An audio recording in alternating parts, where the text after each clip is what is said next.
Prime Minister of Sri Lanka, Mahinda Rajapaksa, on Monday resigned. But the situation remains extremely tense and volatile across the country. On Monday, at least 7 people were killed and more than 190 others injured in a wave of violence between Rajapaksa supporters and anti-government protesters. ये जो clip आपने अभी देखी है, ये clip शायद आपने पहले भी देखी होगी। ये क्लिप है उस श्रीलंका की जो लगभग बैंकरप्ट हो गया है। श्रीलंका की इस बैंकरप्सी के पीछे 2 से 3 चीजें हैं और उसमें से एक नाम ये है। Mahinda Rajapaksa. The Rajapaksa family. आज के इस वीडियो में हम ये बात नहीं करने वाले कि श्रीलंका यहाँ तक कैसे पहुंचा। उसके बारे में हम ऑलरेडी एक वीडियो बना चुके हैं।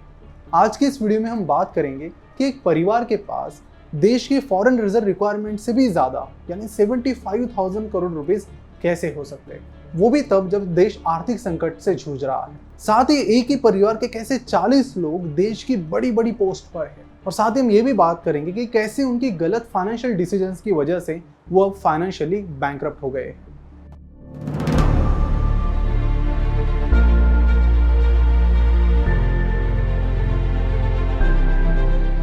नमस्कार, मैं प्रसाद आपका आज की इस वीडियो में स्वागत करता हूँ। आज की इस वीडियो के प्रायोजक है जिनके बारे में हम वीडियो में आगे बात करेंगे। राजपक्षा फैमिली की कहानी हम 2005 से शुरू करते हैं क्योंकि यही वो टाइम था जब उन्होंने पॉलिटिक्स पर बहुत ज्यादा फोकस किया। 2005 के प्रेसिडेंशियल इलेक्शन में सिर्फ 1,90,000 वोट से वो जीत गए और उसके बाद उन्होंने डिसाइड किया कि सिंहलीज और तमिल्स के बीच जो सिविल वॉर्स चल रहे हैं उसे वो खत्म करेंगे। लेकिन इन वॉर्स को कैसे खत्म किया ये समझना भी जरूरी है क्योंकि उसके बाद ही आपको राजपक्षा फैमिली के पावर गेम्स के बारे में पता चलेगा, जिसे समझना आज के इस वीडियो में बहुत जरूरी है। आगे चल के हम राजपक्षा फैमिली की पूरी हिस्ट्री भी आपको बताएंगे क्योंकि पहले से ही वो अमीर नहीं थे और ना ही पहले से वो पॉलिटिक्स में थे। तो फिलहाल हम नजर डालते हैं सिविल वॉर के बाद के इकोनॉमिक्स पर। 2009 में सिविल वॉर खत्म होने के बाद श्रीलंका ने काफी अच्छी ग्रोथ देखी। इससे उनका पर कैपिटा इनकम काफी अच्छा खासा बढ़ गया। 2009 में उनका पर कैपिटा इनकम $2,057 था जो 2010 में $2,400 हुआ और फिर 2013 में और बढ़कर $3,280 तक पहुंच गया। अनएम्प्लॉयमेंट रेट भी जो 2005 में 7.2% था वो 2012 तक 4% पर आ गया और इसी के साथ पॉवर्टी रेट यानी जो गरीबी 2005 में 15.2% पर थी वो 2013 तक 6.7% पर आई। 2009 के बाद टूरिज्म से भी रेवेन्यू बढ़ने लगा और फॉरेन इनफ्लो बढ़कर $1.7 बिलियन हो गया और इसी के साथ FDI भी आने लगा। अब श्रीलंका की इतनी अच्छी ग्रोथ के बाद हर कोई यही सोच रहा होगा कि ये तो श्रीलंका के लिए बहुत ही प्रॉस्परस टाइम था, लेकिन इसके साथ ही श्रीलंका में बढ़ने लगा करप्शन। श्रीलंका की करप्शन रैंकिंग लगातार बढ़ने लगी। कुछ एग्जांपल देता हूँ, आपको बहुत अच्छे से समझ में आएगा। श्रीलंका में जंगलों के बीच एक एयरपोर्ट बनाया गया जिसका नाम था मत्ताला राजपक्षा इंटरनेशनल एयरपोर्ट, जिसमें एक बिल्डिंग में 12 चेक-इन्स थे और इसकी कैपेसिटी थी 10 लाख लोगों को हैंडल करने की सालाना। आप बस इमेजिन कीजिए कि सालाना कितने लोग इस एयरपोर्ट से ट्रैवल करते होंगे।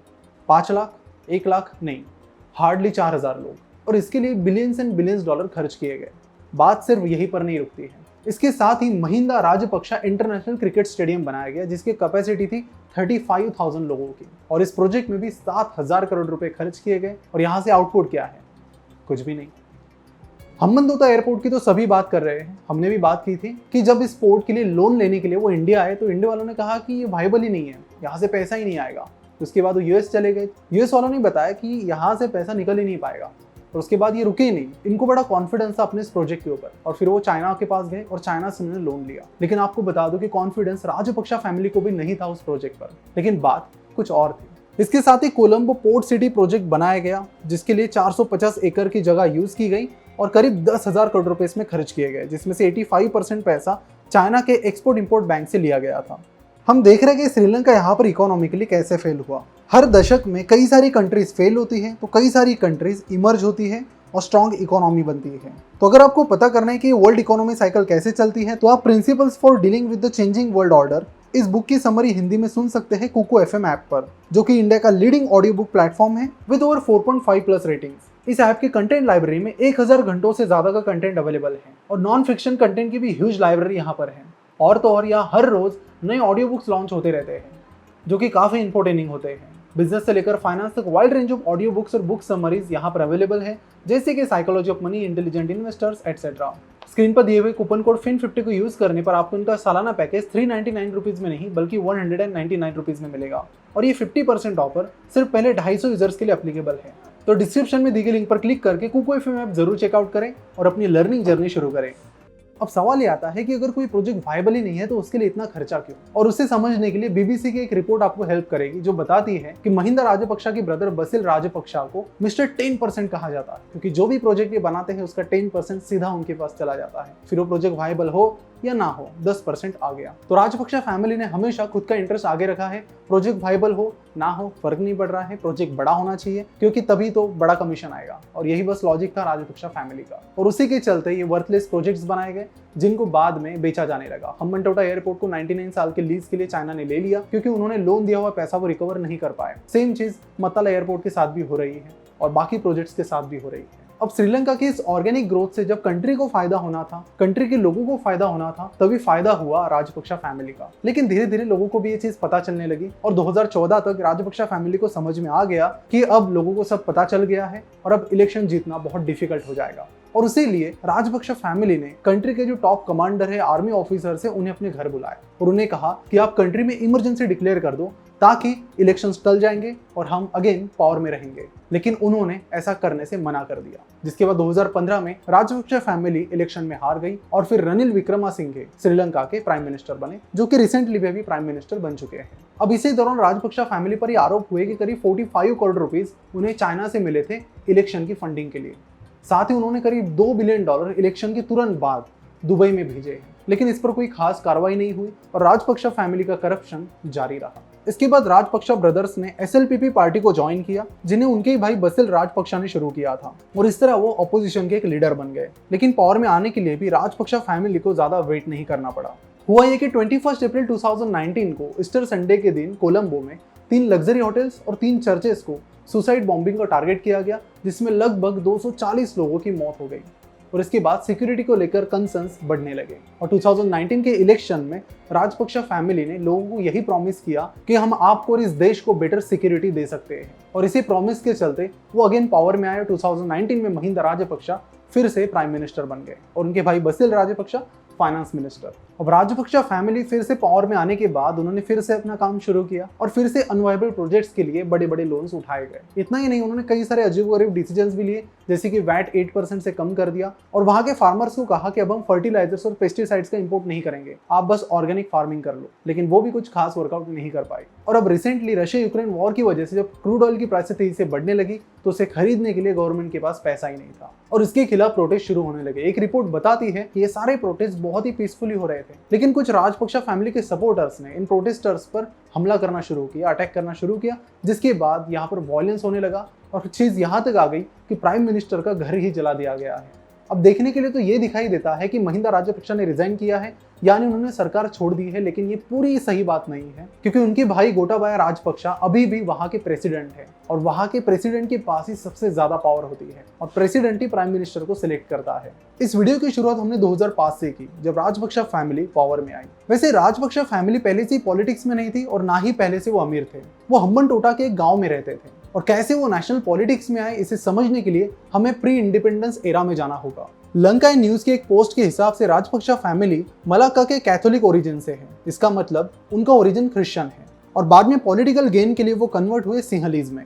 राजपक्षा पहले श्रीलंका के नेगोम्बो और सिदुआ के आसपास रहते थे और समय के साथ ये लोग हम्बनटोटा के पास चले गए। अब हमने बात तो की कि राजपक्षा फैमिली पहले से अमीर नहीं थी, लेकिन एक शॉकिंग बात यह है कि राजपक्षा फैमिली का नाम राजपक्षा भी नहीं था। जब श्रीलंका पर ब्रिटिश राज चल रहा था तब ये लोग उनके इन्फॉर्मर बने और हम्बनटोटा में जो भी एंटी ब्रिटिश एक्टिविटीज होती थी उसके बारे में वो अंग्रेजों को बताने लगे, जिसके चलते हम्बनटोटा के कई सारे लीडर्स को पकड़ा गया और इसी के चलते उन्हें राजपक्षा नाम दिया गया, यानी वो लोग जो ब्रिटिश राज के पक्ष में थे। उनके काम से खुश होकर ब्रिटिशर्स ने उन्हें 600 एकड़ की जमीन दी, साथ ही विधाने अराची नाम की पोस्ट दी। विधाने अराची पोस्ट उन लोगों को दी जाती थी जो लोग अंग्रेजों के बहुत लॉयल होते थे और फिर बाद में इन लोगों पर ये रिस्पॉन्सिबिलिटी थी कि अपने पर्टिकुलर एरिया में पीस बनाए रखना और रेवेन्यू कलेक्ट करना। ये एक बहुत ही इन्फ्लुएंशियल पोस्ट थी और इसी के चलते राजपक्षा फैमिली का इन्फ्लुएंस बढ़ने लगा। 1936 में पहली बार राजपक्षा फैमिली पॉलिटिक्स में आई, जब महिंदा राजपक्षा के अंकल डॉन मैथ्यू राजपक्षा ने स्टेट काउंसिल में हम्बनटोटा डिस्ट्रिक्ट को रिप्रेजेंट किया। इसके बाद 1936 से 1977 तक राजपक्षा फैमिली से कोई ना कोई श्रीलंका पॉलिटिकल बॉडी में इलेक्ट होता रहा, फिर वो महिंदा राजपक्षा के पिता डॉन अल्विन राजपक्षा हो या महिंदा राजपक्षा खुद। महिंदा राजपक्षा ने 1970 का पार्लियामेंट्री इलेक्शन जीता, लेकिन 1977 के इलेक्शन में वो हार गए और 1989 तक महिंदा राजपक्षा ने अपने लॉ के करियर पर फोकस किया। तो 1989 तक राजपक्षा फैमिली नेशनल लेवल की पॉलिटिक्स में इन्वॉल्व नहीं थी।